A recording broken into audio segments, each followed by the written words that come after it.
And are you refreshed? Good. Now what? You know, they're becoming more and more and more and more.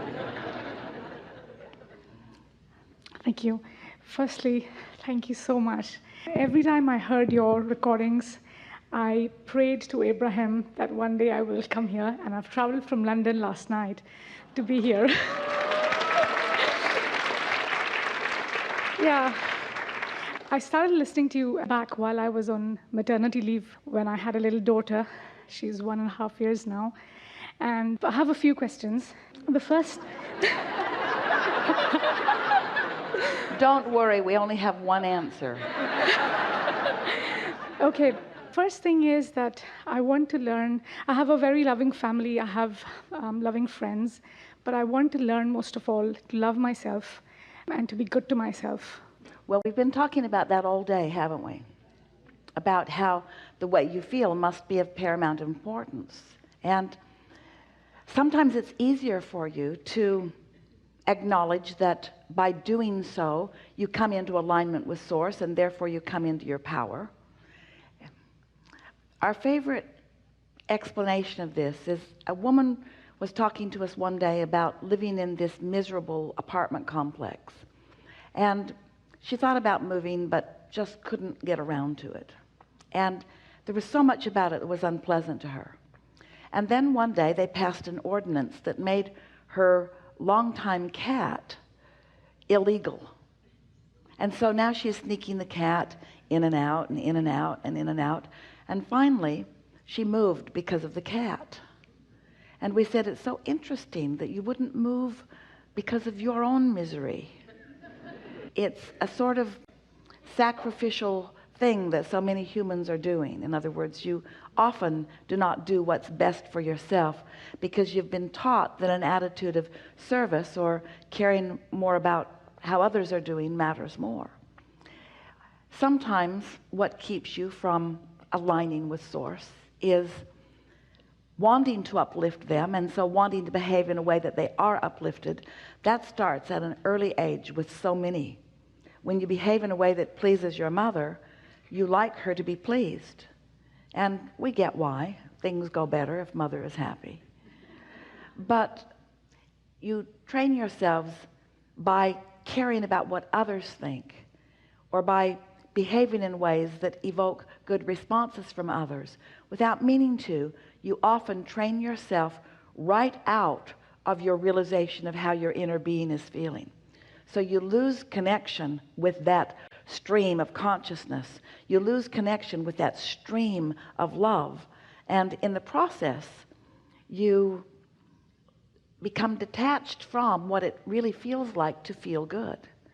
And so sometimes it takes some understanding to bring yourself back there. And that's why we spend time, almost every gathering, reminding you that there are two aspects of you that are in concert all the time, and that your awareness of that non-physical part of you is paramount to you understanding what your emotions are.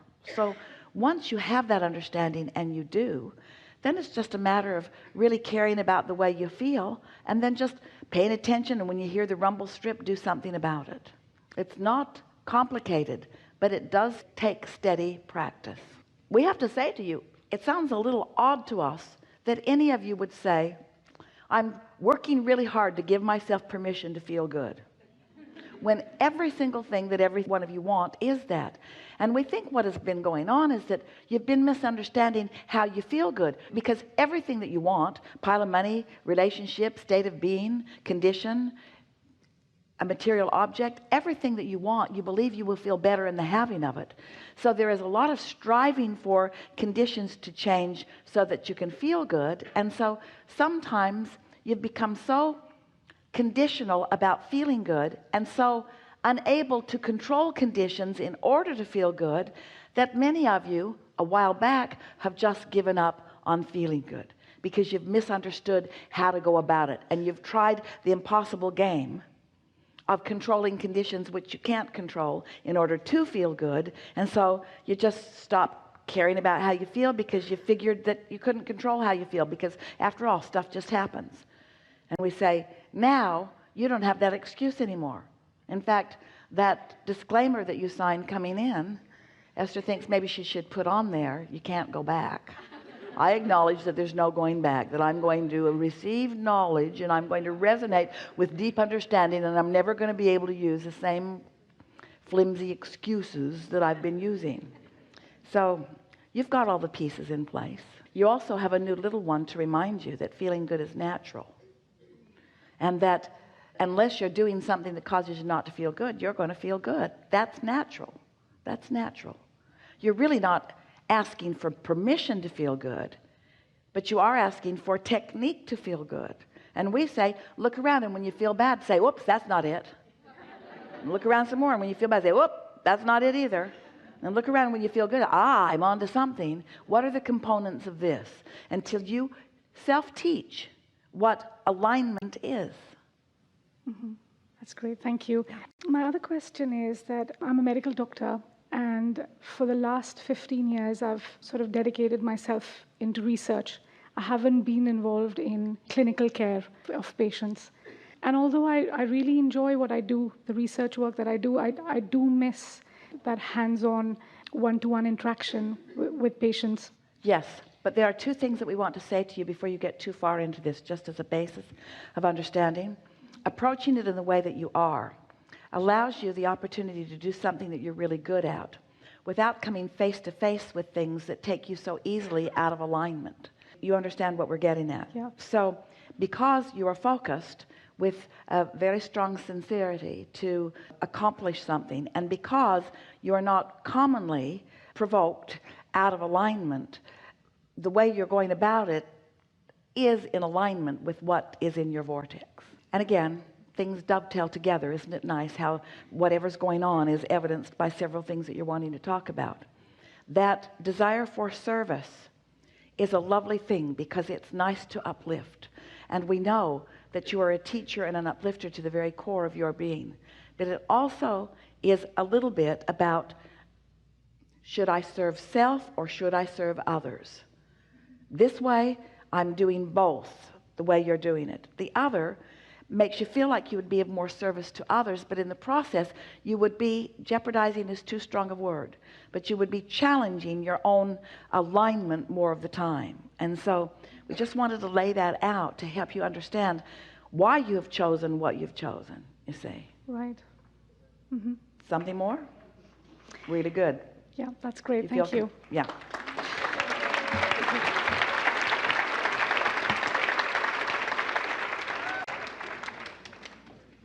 So I've experienced many magical moments in my life. I just want to mention one of them. One day I had a very tough week at work, and then a very tough Friday. I couldn't wait to go home. And a friend of mine called me and she said, let's go out tonight. I knew she was alone in this country. She was from Venezuela. So I really was tired. I wanted to go home, but because she was alone, and I said, don't be selfish, just wait for her. So I said, okay, we'll go out tonight. And then she said, I said to you, I'll meet you at 5. And she said, oh, I leave at 6:30. So I knew I had to wait an hour and a half. And it's like, oh my God, I didn't want to do it. But because she was alone, I said, okay, don't be selfish and go out with her. So I waited and we met. We started walking. I feel very good when I walk. And I started to feel better. And then she sees a restaurant. She said, let's go eat at the restaurant. And my husband passed away and I'm a little scared about money. And I hesitated to go spend money. But again, I said, just go along. So I went to the restaurant, and then she paid for my bill. And I got so happy, extremely happy, because she paid for my bill. And so as I was walking outside, I said, that's Carnegie Hall. And she said, what's Carnegie Hall? And I said, it's a prestigious concert hall. And then I said, maybe someone will give me 2 tickets and I'll take you there. And I left it there and we continued along. On Monday, I get a text message that says, I have 2 tickets for Carnegie Hall if you want to go with your Venezuelan friend. And it's like, oh my God. They're even telling me who the second ticket is for, and I was so shocked. So my question to you is, I'm sorry, I have many dreams, and let's say I want to come to one of your cruises. It feels like it comes from the brain, and I keep thinking about it, I want to come to you. But then when the desire comes just like that, how did I make it materialize so quickly? I was not in the vortex all weeks, I was not in the vortex all day. What happened? But in those not in the vortex moments, you are asking with stronger desire. There isn't anything that you wanted more than to feel good. And when you don't feel good, there isn't anything that you want more pointedly than to feel good. So there was a strong calling, even though you were not in a place of letting it in. Then because you were close enough, in other words, we think it is a nice thing that your friend was in alignment enough that her power of influence was strong. This is what we're talking about with the sweet mother that we were talking about earlier. When you are in alignment, your power of influence is mighty. And so your friend and her power of influence caused you to, as you said, just go along. In other words, we like to describe you when you are tuned in, tapped in, turned on, as like a satellite dish that is beaming the signal closer, where those who are reaching for it can maybe find it. We also want to say that you couldn't have been as far out of alignment as you were proclaiming yourself to be. Otherwise, as you acknowledge, law of attraction would not have put you together with all of these things. But do you notice, this is the specific answer to your question. When you're asking for something and not railing against not having it, your vibration is purer and clearer than you know. Also, when you're asking for something and not demanding that it come this way or this way or this way or this way. In other words, when you think about something that you want and you ask how it will come and where it will come from and when it will come and where it will be, and you're asking those questions to which you do not have answers, you put yourself in a vibration of resistance. But when you're just putting it out there in an attitude of it being out there, then you're in a softer, lighter place of the universe answering your requests than you know. So earlier, when we were encouraging all of you to pay attention to the way you feel, and when you're not feeling good, say to yourself, oh, that's not it. And when you are feeling good, say, that's it. These are the kinds of things that it is beneficial for you to remember and identify and try to isolate as information. Because when you get an outcome that is pleasing, that means there was something that was going on in your vibration that matched the pleasing outcome. And so don't argue for your limitations by trying to make law of attraction something different than it is, by saying, I wasn't doing anything that caused that alignment. Why did good things come? Instead, look for the evidence or the pieces, the particles, the segments, the pieces that were in alignment, you see. And so it's easy as we hear your story to hear that it just got better and better and better. You broke through your resistance relatively easily, like Esther when you were eating, usually, in other words, being in that place, and then one thing and another. Is that satisfying to you? Yes. Yes. Something more? Thank you. Yeah. Thank you.